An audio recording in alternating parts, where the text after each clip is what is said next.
Let's start with Torbay and the poisoned well water. What's your message? Because I do have some questions about this, but what's the message to the residents? So, actually, I wanted to start with this, so thank you. There is an information phone line for residents to call, and I wondered if I could share that with them now.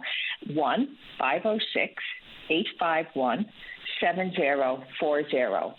And for the residents, and I've been in communication with them now on this for a number of months, but certainly call my office anytime. We continue to stay in conversation. Use this number. I will have an infographic, I think, early next week, but I want the residents to know that the consulting work that's happening now is specific to identifying an in-house water treatment system for any of the affected homes.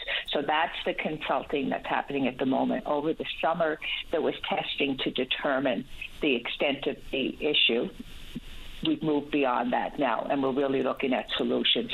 But certainly anyone who's concerned, continue to call my office and we will help direct you, but also use that 506 number. So does that mean that the Government of Canada is going to provide an in-home solution for the affected residents? I am very pleased to say, Paddy, yes. And I will also tell you a couple of things. One is this is deemed urgent, and I really want to thank Minister Annette. She has been a pleasure to work with. She understands what this means for the residents and has really prioritized the work.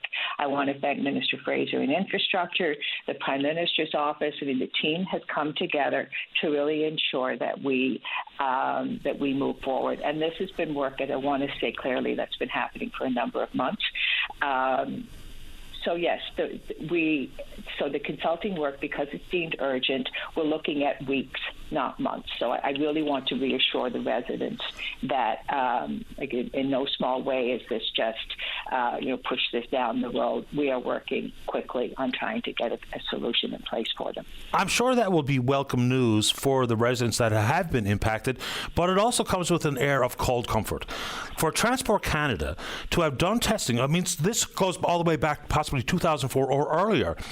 They had to know what was going on. They started testing in January, but it wasn't until a meeting in September the 12th where the residents were informed. So yes, there might be solutions going forward, but insofar as the negative impact on their health that might have already taken place, it's outrageous that Transport Canada was not directly informing the residents. What's your message to Transport Canada? Because there's something I must be missing here, because when we're talking about individuals' health, I mean, they've been in those properties drinking that water, all the while Transport Canada knew there was a problem with it. So, Paddy, I have to be really careful what I say at this point, because I know there's the residents have moved forward with legal action, and absolutely they're the right to do.